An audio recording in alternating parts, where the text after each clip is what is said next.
오우, 찜통. 한 10일 정도 된 것 같습니다. 사실은 좀, 보충 비슷하게 제가, 육모 미적분 28번 풀이 한 게 있는데, 그거에 대해서 이제 뭐 원리적인 것, 또 철학적, 뭐 수학사적으로 어떻게 됐는지 이렇게 보충으로 좀 남겼던 게 있는데, 그 생각보다 많이 그걸 들으셨더라고요. 그래서 그걸 좀 반영을 해가지고, 근데 사실 이제 그거는 문과고 이과고 충분히 소화할 수 있는 어떤 수준에서 한 것이고, 오늘은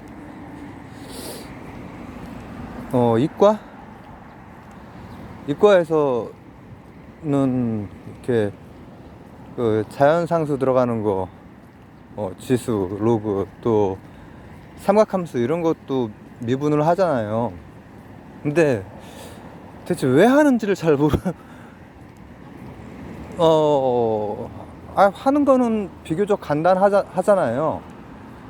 그거 공식 되게 딱딱, 특히 삼각함수, 오늘 삼각함수 위주로 얘기를 할 건데, 왜냐면은 이렇게 E자로 된 거, 그거는 사실 직관적으로 그림을 그려보면 알 수 있습니다. 어차피 이렇게 되거나 이렇게 되는 게 뭐 지수 로그 함수의 꼴이기도 하고, 그리고 그게 뭐 필요해서 하겠죠. 실제로 이 자연 상태에서 중요한 상수 중에 하나예요. 그거 가지고 미분하고 하면은 자연에서 발생하는 어떤 변화율이랑 떨어지는 경우가 굉장히 많아요. 여기저기 많이 씁니다. 엄청나게 많이 씁니다. 그래서 어렵긴 하지만은 그래도 개형 보고, 뭐 이를테면 한계 효용 뭐 이런 거 비슷한 거구나, 이렇게 할 수가 있는데, 삼각함수는 왜 미분을 하는 거지? 이제 요걸 한번 가보려고 하는 거죠. 그리고 그렇지만 뭐 반드시 이과용이라고 볼 수는 없습니다. 문과도 충분히 얘기할 수 있게 다 말로 설명을 할 것이고 할 거기 때문에, 물론은 이제 그렇게 설명하는 게 쉽진 않겠죠. 내용은 쉬워야 되고 저한테 이제 주어진 이 노동은 쉬운 노동은 아닌데, 일단 삼각함수가 이렇게 된 거를 뭐 다른 모든 미분은요, 결국은 분모를 되게 조그만 거를 넣은 다음에 분사했다가 그 함수가 그 조그만 변화, 그거를 이제 나눈 값이에요. 그게 이제 정의가 이제 그런 식으로 정의가 되어 있기 때문에, 모든 다양한 함수들 미분하는 거는 다 그렇게 계산하면은 그 공식이 나와요. 근데 삼각함수는 좀 특이하지 않습니까? 아무리 뭐 미분해봤자 계속 똑같은 값이 나오잖아요. 똑같은 게 아니라 같은 삼각함수 내에서 뭐 왔다 갔다 하면서 좀 단순하게 나와요. 그럴 수밖에 없는 이유도 있고.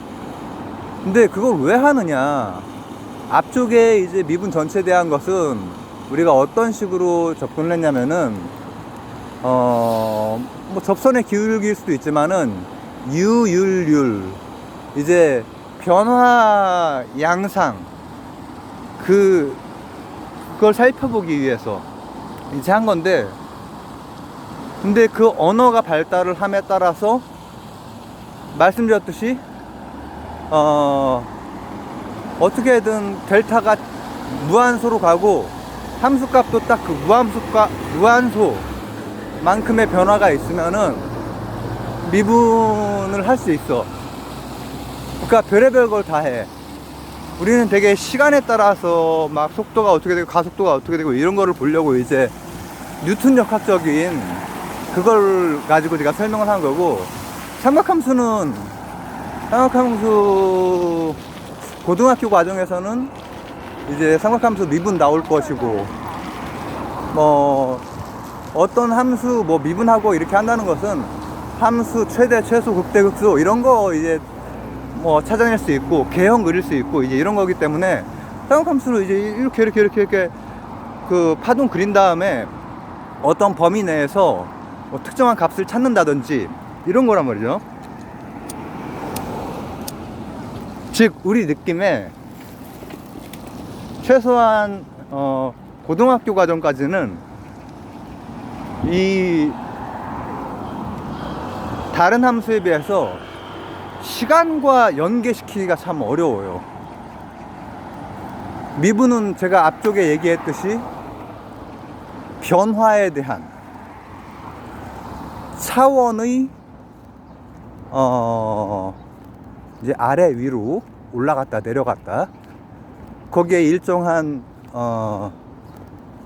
관련이 있고 일정한 연관이 있고 자연 상태의 모든 움직임에는, 그걸 얘기를 했는데 삼각함수는 어떻게 되는 거야? 자, 삼각함수 는 파동 이 세상에 이제 알고 보니까 되게 많은 부분이 과학적으로 설명할 때 에너지 차원에서 설명을 많이 해요. 에너지. 그러니까 질량 자체로 설명을 할 수도 있고, 아니면은 어떤 파동으로 설명할 수도 있고, 질량이 파동으로 바뀌기도 하잖아요. 근데 실제로 이제 그 삼각함수를 미분을 한다는 의미는, 미분하고 또 미분하면은 속도, 가속도에 대해서 우리가 알 수 있다는 의미거든요. 그리고 개형, 그 파동에 이렇게 꼭대기랑 가장 밑바닥이랑 있고, 그리고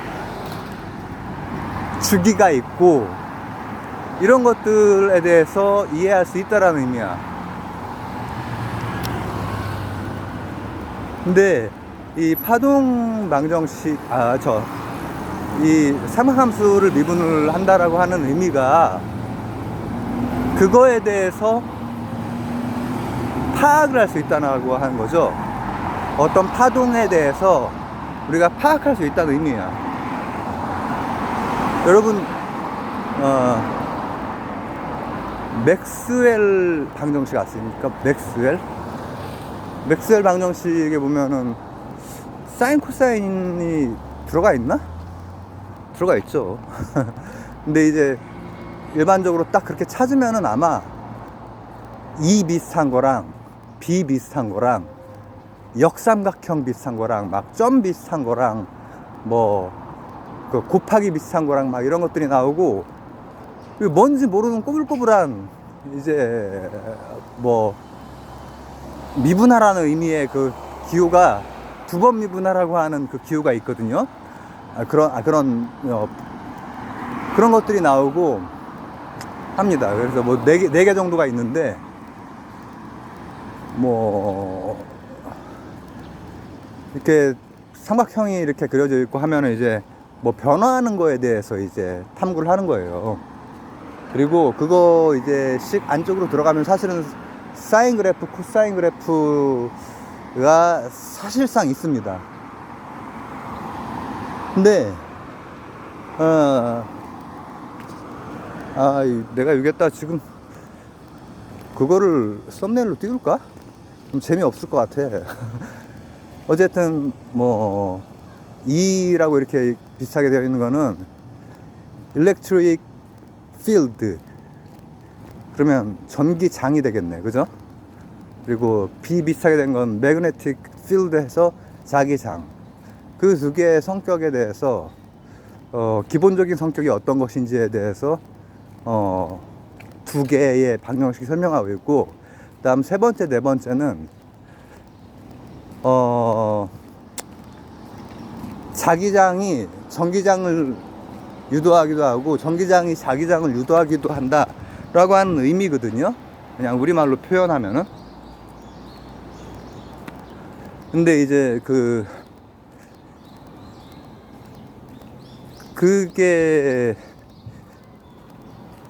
그거를 내가 너무 힘든 노동이구나 이게. 그거를 이제 연립해서 풀면은요 뭐가 나오냐면은 E하고 B 이렇게 나와 있는 거에다가 한쪽에 대입을 해버리면은 한식으로 연립해서 식을 풀 수 있잖아요. 이퀘이션에 해를 낼 수가 있잖아요. 그거를 연립을 해서 쓰면은 뭐가 나오냐, 어떤 형태가 탁 나오는데 그 형태가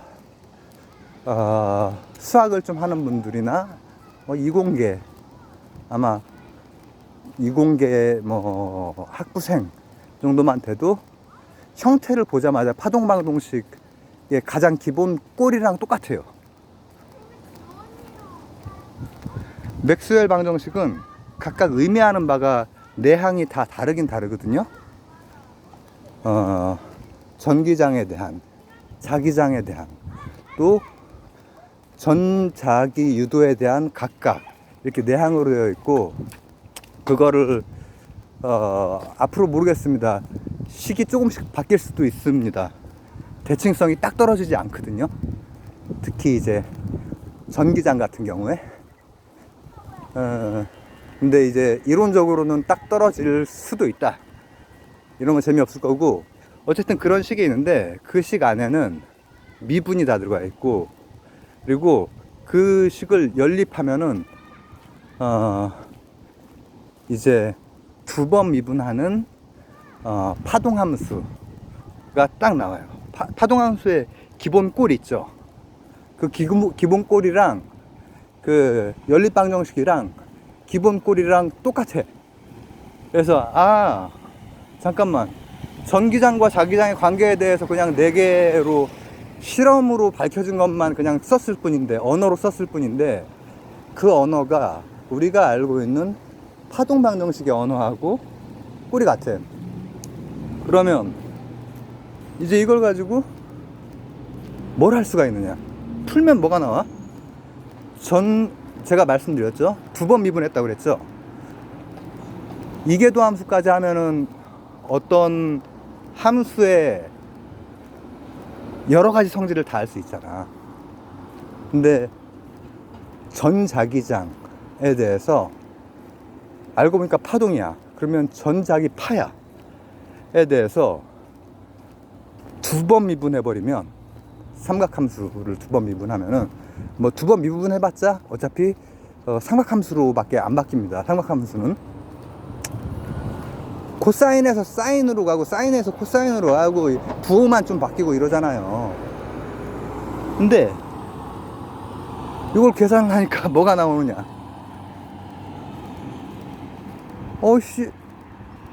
빛의 속도가 나와버리는 거야.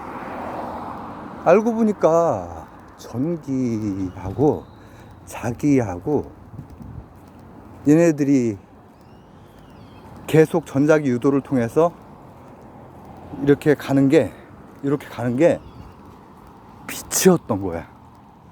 빛. 전자기파랑 빛이랑 같은 거였던 거야.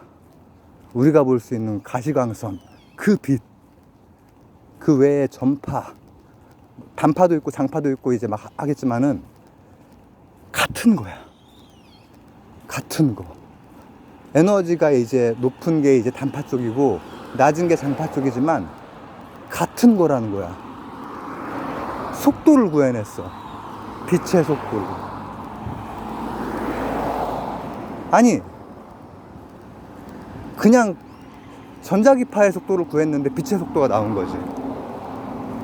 와, 이런 파장이 전달이 되는 것, 심지어 중력파가 전달이 되는 것, 어떤 정보가 전달이 되는 것의 한계가 광속이구나.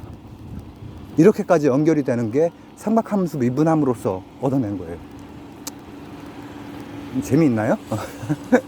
이번 거는 이제 저번 거보다는 뭐 좀 어려울 것 같아가지고 필요하신 분들만 들으시면 될 것 같습니다. 왜냐면 지금 앞으로 할 얘기는 더 어려울 것 같거든요. 근데 이게 아인슈타인 직전에 가장 큰 사건이죠. 물리학에서 가장 큰 각각 시기마다 뭐 뉴턴이 있었고 뭐 맥스웰이 굉장한 사건이었단 말이에요. 그래서 아인슈타인으로 넘어왔단 말이에요. 아인슈타인 다음에는 이제 양자역학의 이제 젊은 과학자들의 시대로 넘어오는 거잖아요. 그 중에서 이퀘이션으로 표현이 되는 것은 슈레딩거의 방정식입니다. 어저께도 얘기했던 슈레딩거의 고양이. 근데 슈레딩거의 방정식 이렇게 찾아보세요. 그러면은 거기에도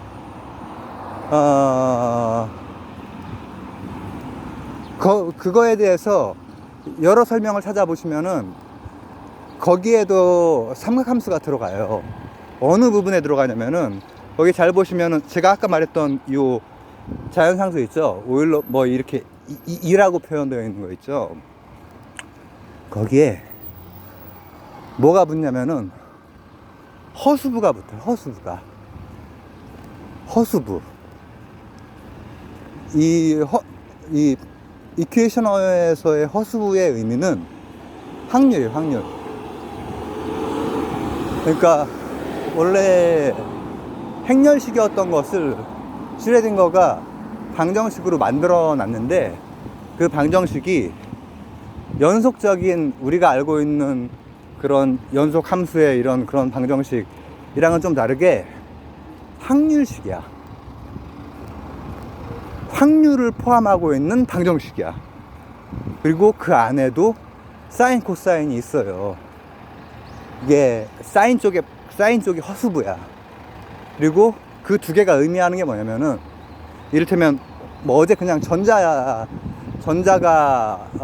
오비탈별로 뭐 s 오비탈, p 오비탈별로 이제 구름, 확률 분포, 확률 밀도. 그래서 시그마 결합을 하느냐, 파이 결합을 하느냐 이 얘기를 했었는데 바로 그게 의미하는 게 확률적으로 허수부가 의미하는 게 확률적으로 확률 밀도가 1이라는 거야.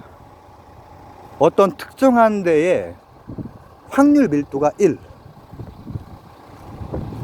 그러니까 거기에 있다는 거지. 그 껍질에 있다는 거지. 오케이? 그리고 근데 왜 그게 코사인 사인에 막 미분하고 막 이런 값으로 드러나느냐? 거기에 있는 에너지가 파동으로 있다는 거지. 파동으로. 그렇기 때문에 아이고 오늘 거 이거 올릴까 말까 좀 그렇네. 아까도 하나 찍었습니다. 아까 가는 길에도 찍었는데 오는 길에도 다시 하나 찍는데 이게 내용은 어려워도 이게 설명이 쉬워야 되잖아요. 근데 맥스웰 방정식은 이과 이렇게 아실 것 같고 슈레딩거 방정식도 찾아보시면 이렇게 보일 텐데 그게 그 안에 삼각함수가 들어가 있고 삼각함수의 미분을 통해서